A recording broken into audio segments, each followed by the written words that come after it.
इसलिए क्योंकि बहुत सारे भगत भाई क्या करते हैं, बात बात पे सतलोक आश्रम मैनेजमेंट के वहां पे प्रार्थनाएं लगाते हैं और वहां से जो भी जवाब आता है बेचारों को ज्योति का या पाठ का, उस हिसाब से बेचारे वो ज्योति पाठ करवाते हैं कहीं ना कहीं से दुखी होके। तो दास का कहने का मतलब है कि आप लोगों को प्रार्थनाओं के नाम पर भी लूटा जा रहा है।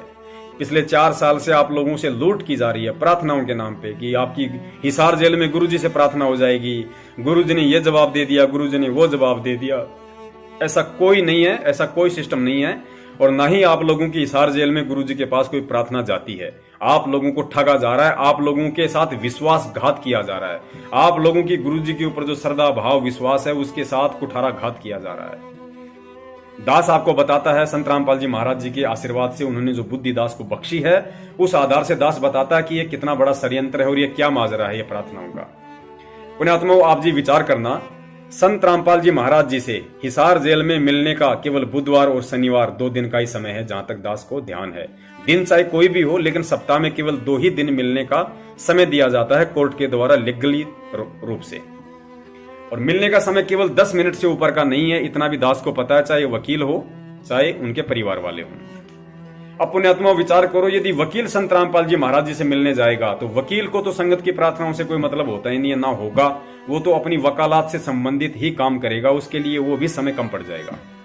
तो वकील कोई किसी की प्रार्थना लगाएगा या उसका जवाब लाएगा, ये बिल्कुल असंभव है, नामुमकिन है। इस बात को आप बिल्कुल क्रॉस मार दो। बचे संत रामपाल जी महाराज जी के कलयुगी परिवार वाले, उनकी बेटा, उनका बेटा, वो बेटा तो भगोड़ा है, एक अंदर है, वो तो जा ही नहीं सकते, ना महेंद्र जा सकता। केवल उनकी जो सांसारिक लोक में हम जिनको उनकी पत्नी कहते हैं अनारो माई, या उनकी बेटी कहते हैं मंजू अंजू, या जो बाल बच्चे हैं उनके परिवार से, वो जाते हैं।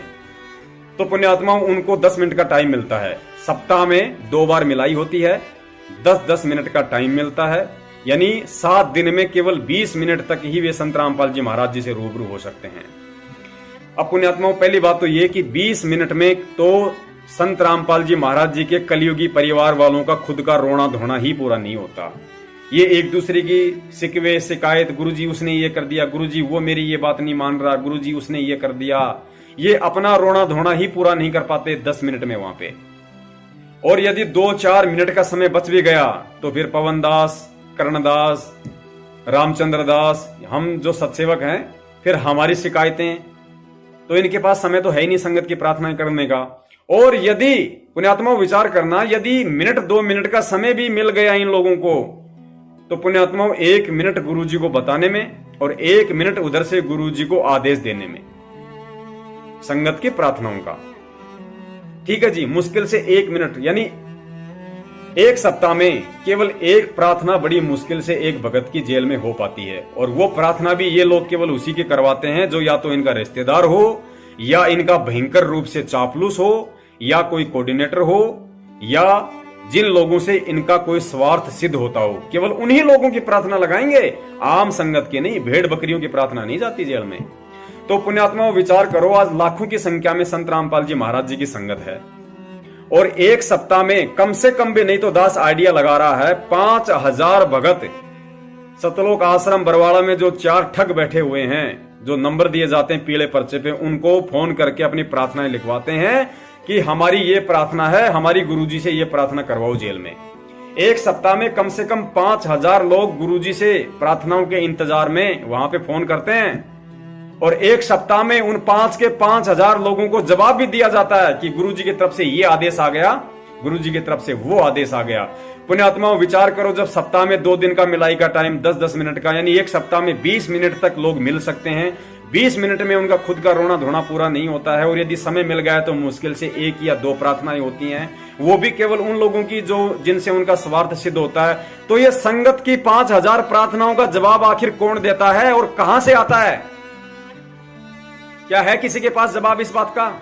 सबको जवाब दिए जाते हैं, मुंह देख के तिलक निकाला जाता है, मुंह देख के तिलक। जब प्रार्थना की जाती हैं यदि कोई भगत प्रार्थना करता है कि गुरुजी कि भगत जी सत्साई, भगत जी मैं एमपी से बोल रहा हूँ, भगत जी मेरा ये नाम है, भगत जी मैं अभी फौज से नया नया रिटायरमेंट हुआ हूँ भगत जी, और भगत जी मैंने अभी गुरुजी से 6 महीने नाम दीक्षा लिए हुए हैं, और गुरुजी मैं फौज से आया हूँ और मेरे को वहां से अभी 8-10 लाख रुपए का टीए डीए पीए जो भी मिलता है वो मुझे मिला है, और मैं अभी गाँव में मकान बनाना चाहता हूँ, तो आप मेरी गुरुदेव से प्रार्थना लगाओ, मेरी प्रार्थना स्वीकार हो जाए गुरुदेव से और मैं अपना मकान बनाना चाहता हूँ। तो जब आप ऐसी प्रार्थना करोगे तो वहां जो लोग बैठा रखे हैं 12-12 हजार रुपए की तनख्वाह पे, उनको लगा कि भाई ये तो फौज से रिटायरमेंट होके आया है, 10-12 लाख रुपए लाया है, ये मकान बनाएगा, तो इसको तो पाठ का आदेश दे दो, ये तो तुरंत पाठ करवाएगा। तो उसको बोल देते हैं भगत जी गुरुजी का आदेश आ गया, परमात्मा का पाठ बोल दो। अब बोलेगा नहीं, वो करेगा, वो तुरंत पाठ करवा देगा नामदान केंद्र पे जाके। 15,000 रुपए, ये लो जी। फिर एक मेरे जैसा गरीब सा भगत है, भगत जी दास का काम धंधा नहीं चल रहा, भगत जी दास बहुत परेशान है, भगत जी 4 साल से परमात्मा से जुड़ा हुआ है, भगत जी दास का वो भी बीमार रहता है, दास की भी तबीयत ठीक नहीं रहती, भगत जी हम क्या करें, हम बहुत दुखी हैं भगत जी, कोई हमारी हेल्प भी नहीं करता भगत जी हमारी गुरु जी से प्रार्थना लगाओ भगत जी। तो उसको जवाब दिया जाता है कि भाई गुरु जी का आदेश आ गया कि तू अपनी भक्ति बढ़ा, तू अपनी भक्ति बढ़ा। उसको ये नहीं कहते कि तू पाठ करवा, तू ज्योति करवा, क्योंकि उन डाकुओं को पता है कि ये तो खुद ही गंगू तेली है, ये कहां से तेरे को ज्योति करवा देगा, पाठ के पैसे दे देगा, ये तो खुद ही गंगू तेली है, खुद ही मांगता फिर रहा है, तो ये कहां से पाठ करवा देगा। तो उसका मुंह देख के तिलक निकाल देते हैं कि भगत जी तू तेरी भक्ति बढ़ा, गुरु जी का आदेश है। तो पुण्यात्माओं, ऐसे आप लोगों की प्रार्थनाओं के ऊपर आप लोगों को जवाब दिए जाते हैं। ये लूट पाट चल रही है, ये धंधा चल रहा है ये। अब बताओ, गुरुजी से तो आपकी एक भी प्रार्थना नहीं होती जेल में, और मान लीजिए 20 मिनट में भक्तों की प्रार्थना होती है सप्ताह में, तो पुण्यात्माओं 20 मिनट में 20 प्रार्थनाओं से ज्यादा नहीं हो सकती किसी भी हाल में। तो बताओ फिर 5,980 प्रार्थनाओं के जवाब कौन देता।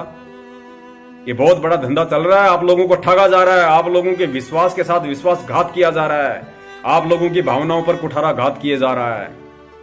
और जब आप लोग प्रार्थना करते हो और आपकी प्रार्थना वहां से जवाब आ जाता है, आप पाठ भी करवा देते हो, आप ज्योति भी करवा देते हो, उसके बाद भी जब आपके कार्य सिद्ध नहीं होते हैं तो फिर आप अपने गुरु पे शंका करते हो, आप भक्ति पे शंका करने लग जाते हो, जो काल भगवान चाहता है। इसी तरीके से वो सूक्ष्म चाल चलता है। भगत सोचेगा कि मैंने 5 बार मैंने गुरु जी के पास प्रार्थना लगा दी, मैंने 2 पाठ करवा दिए, मैंने ज्योति भी करवा दी, फिर भी परमेश्वर मेरी क्यों नहीं सुन रहा, क्या मेरी भक्ति गलत है, या मैं गलत हूं, या भगवान गलत है। पुण्यात्माओं, फिर वो शंका के बीज काल भगवान उस आत्मा के अंतःकरण में बोने लग जाता है, और ऐसे धीरे धीरे उस आत्मा की आस्था गुरुदेव से हटने लग जाती है, जो काल चाहता है। तो ये काल भगवान का सुनियोजित षड्यंत्र है, ये उसकी चाल है। यदि आप लोग इसको समझ जाओगे तो बहुत अच्छी बात है। पुण्यात्माओं, पहली बात तो परमेश्वर अंतर्यामी है, और अंतर्यामी को यदि कोई प्रार्थना लगाता है तो वो भगत नहीं है। कहते हैं अंतर्यामी एक तू आत्म के आधार, जो तुम छोड़ो हाथ तो मोय कौन उतारे पार। हम लोग वाणियां पढ़ते हैं परमात्मा की कि चीटी पायल बाजे पैर, साहेब सुनता है सब लहर। और एक वो मुसलमान भाइयों की वाणी पढ़ते हैं कि मुल्ला देवे बंक क्या बैरा हुआ खुदाए। एक वाणी है, दास को ध्यान नहीं है इस तरीके से, कि मुल्ला मस्जिद पे चढ़ के माइक से अल्लाहू अकबर करता है, तो कबीर साहिब जी की वाणी है क्या बैरा हुआ खुदाए। कंखर पत्थर जोड़ के मस्जिद दी बदाए, ताते मुल्ला बंक दे क्या बैरा हुआ खुदाए। तो क्या खुदा बैरा है? अरे हमें तो संत रामपाल जी महाराज जी ने तत्व ज्ञान देके साबित कर दिया कि परमात्मा अंतर्यामी है। वो सूक्ष्म से सूक्ष्म जीव की भावनाओं को भी समझता है, उसकी अंतःकरण की आवाज को भी परमात्मा सुनता है, जानता है। चीटी पायल बाजे पैर, साहेब सुनता है सब लहर। गुरुजी ने बताया कि पहली बात तो चीटी के पैर में पायल बांधी नहीं जा सकती, अगर पायल बांधी तो पायल होगी कितनी, दिखाई भी नहीं देगी। फिर उस पायल की आवाज क्या होगी? अरे जब परमेश्वर उसकी पायल की आवाज भी सुन लेता है, तो क्या नालायको तुम उसके बच्चे हो, नाम दीक्षा ले रखी है, उसके बच्चों के अंतःकरण की आवाज नहीं सुनेगा वो परमात्मा? लेकिन हमें विश्वास नहीं है, हमें तो लुटना है, हमें तो ठगाना है। कबीरा आप ठगाइए और न ठगिए कोई, आप ठगाई सुख होते हैं और ठगे दुख होई। भगत को कहते हैं भगत तो ठग ले, ठगे नहीं किसी को। अरे जानबूझ के ठगाने वाला भगत नहीं, मूर्ख होता है।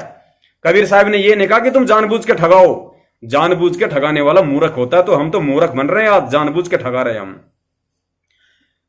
और जो व्यक्ति संत रामपाल जी महाराज जी के पास हिसार जेल में यदि प्रार्थना लगवाता है तो वो भगत नहीं है, वो संत रामपाल जी महाराज जी को अंतर्यामी नहीं मानता है।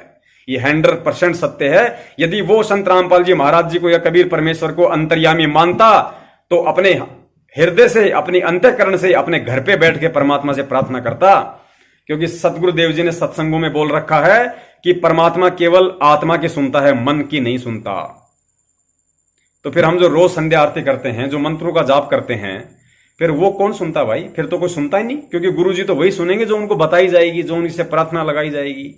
अरे गुरुजी ने एग्जाम्पल दिया कि 6 महीने का बच्चा होता है, वो बच्चा अपने बाप से ये नहीं कहता कि मेरे को सर्दी आ गई अब स्वेटर ला के दो, या अब मेरे को जूते ला के दो, मेरे को मोजे ला के दो, मेरे को दूध पिलाओ, वो नहीं कहता। लेकिन उसके माँ को, उसके बाप को सब पता है कि अब इस बच्चे को किस समय क्या जरूरत है। जब बच्चा स्कूल में जाने लायक हो जाता है तो उस बच्चे को नहीं पता कि मैं अब स्कूल जाऊंगा, उसके माँ बाप को पता है कि मुझे बच्चे ने स्कूल भेजना है, इसका लिए इसका बस्ता लेके आना है, इसके पानी की बोतल लानी है, इसका टिफिन लेके आना है, इसकी ड्रेस सिलवानी है, इसका टाई बेल्ट लेके आना है, इसकी बुक्स लेके आनी है। उस बच्चे को नहीं पता होता, उस माँ बाप को पता होता, क्योंकि माँ बाप उस बच्चे के लिए अंतर्यामी है। तो पुण्यात्माओं, हम अपने गुरुदेव को अंतर्यामी नहीं मान रहे यदि हम उनसे प्रार्थनाएं लगवा रहे हैं तो जेल में। इसका मतलब हम उनको जो बताएंगे तभी उनको मालूम पड़ेगा, अन्यथा उनको हमारे दुख दर्द का कोई पता नहीं है, ना हमारा दुख दर्द उनको बताए बिना ठीक होने वाला है। तो ये उन भक्तों की शंकाओं का समाधान था जो बात बात पे और सतलोक आश्रम मैनेजमेंट के ठगों के पास फोन करके लुटते रहते हैं फालतू में। अगर आप भगत हैं, आपको परमेश्वर पे विश्वास है, आपको इस भक्ति पे विश्वास है, तो आज के बाद कभी प्रार्थना मत करना। अगर प्रार्थना करनी है तो अपने अंतःकरण से करो, अपनी आत्मा से करो। अरे पुण्यात्मा, विचार करो, जब द्रौपदी का चीरहरण हो रहा था और जब दुशासन उसका चीर खींचने के लिए तैयार हुआ तो पुण्यात्मा उसने कौन से वकील से प्रार्थना लगाई थी? द्रौपदी ने कौन से सतलोक आश्रम मैनेजमेंट हरियाणा के ठगों के नंबरों पे फोन करके कहा था कि परमात्मा को बताओ दुशासन मेरा चीर खींच रहा है, मेरी रक्षा करे? बताया था क्या द्रौपदी ने? लेकिन फिर भी परमेश्वर ने श्री कृष्ण जी के रूप में आके उसकी रक्षा की। जब प्रहलाद भगत को गर्म खंबे से लिपटाया जा रहा था, जब होलिका उसको गोद में लेके बैठ रही थी, जब उसको पहाड़ से नीचे गिराया जा रहा था, तो प्रहलाद भगत ने कब कहा था? कब वो नामदान केंद्रों पे गया था? कब उसने गुरुजी की बेटी के पास फोन किया था कि कबीर परमात्मा से मेरी अरदास लगाओ या विष्णु जी से मेरी अरदास लगाओ कि मेरे को यहां पे परेशान किया जा रहा है, मेरे को तकलीफ दी जा रही है? लेकिन अंतर्यामी परमात्मा ने उस आत्मा की भी रक्षा की। अरे और तो और, जिसको मानव शरीर भी नहीं था, टटहीरी पक्षी, महाभारत के युद्ध में परमात्मा ने उसके बच्चों की रक्षा की, उसके अंडों की रक्षा की। अब बताइए साहब, उसने कब हिसार जेल में प्रार्थना लगाई थी? कब उसने सतलोक में प्रार्थना लगाई थी? उसने अपनी अंतःकरण से, अपनी अंतर आत्मा से, अपनी सच्ची आत्मा से उसने ईश्वर को याद किया था। उसको तो यह भी नहीं पता था कि भगवान कौन है। तो पुण्यात्माओं, जब परमेश्वर उन ज्ञानहीन आत्माओं की सुन सकता है, उन नाम रहित द्रौपदी और प्रहलाद की सुन सकता है, मीराबाई ने जहर पिया जिस समय उसने नाम नहीं ले रखा था, जब परमेश्वर उसकी सुन सकता है, उसके जहर को अमृत बना सकता है, टटीरी के अंडों की रक्षा कर सकता है, तो हमें कहां विश्वास है हम गधों को? फिर हम क्यों बार बार प्रार्थना लगा रहे हैं? अरे हम तो डायरेक्ट उस परमात्मा के संपर्क में आ गए, हमने तो डायरेक्ट उस भगवान से नाम दीक्षा ले ली। फिर हम उस परमात्मा को बताएंगे कि हमारे साथ ये हो रहा है, हमारे साथ ये परेशानी है, हमें ये प्रॉब्लम है। इसका मतलब अभी तक हमने प्रहलाद, द्रौपदी और टटीरी से ज्यादा भी भगवान को नहीं माना, ना जाना, ना पहचाना। हम संत रामपाल जी महाराज जी को द्रौपदी से ज्यादा नहीं मानते, द्रौपदी भी ज्यादा मानती थी परमात्मा को, हम नहीं मानते आज। प्रहलाद भगत को ज्यादा विश्वास था अपने भगवान पे, जितना आप और हमें आज नहीं है। वो टटीरी पक्षी की आत्मा अच्छी थी, उसके श्रद्धा भाव अच्छे थे, जितने आज आप और हमारे नहीं हैं। अगर होते तो आप परमेश्वर को परमेश्वर मान के भक्ति करते कि मेरा मालिक अंतर्यामी है, अपने बच्चे का दुख दर्द उससे छुपा हुआ नहीं है, वो चाहेगा जब ठीक करेगा, चाहेगा जब ठीक करेगा, ना करे तो ना करे। जिस दिन मैंने उनसे नाम दीक्षा ली थी, ये भक्ति मैंने ग्रहण की थी उनसे, उस दिन मैंने उनसे कोई एग्रीमेंट नहीं किया था कि यदि मेरे ऊपर कोई समस्या आ गई तो आप मेरी रक्षा करोगे। उसकी मौज, समर्थ की, उस धनी की मौज, वो करे तो करे, नहीं तो ना करे। जब आपको ज्ञान हो गया कि भक्ति सत्य है, ज्ञान सत्य है, मंत्र सत्य है, साधना सत्य है, गुरु सत्य है, भगवान सत्य है, तो किसी से कोई डिमांड नहीं, चाहे परमात्मा एक टाइम का खाना दे, चाहे एक टाइम भूखा रखे। हमें इतना विश्वास होना चाहिए, जिस परमेश्वर ने हमें भजन दिया है, जिस परमेश्वर ने हमें भजन दिया है तो भोजन भी हमें वो देगा। दुख तकलीफें हमारी वो दूर करेगा, उससे कुछ भी छुपा हुआ नहीं है। लेकिन यदि फिर भी हम उससे प्रार्थना लगाते हैं तो हम लोग ठगे जा रहे हैं। तो ये हमारी अपनी मूर्खता है, हम लोगों की अपनी नादानी है, हमारी छोटी सोच है, क्योंकि हमने अभी परमात्मा को परमात्मा नहीं समझा।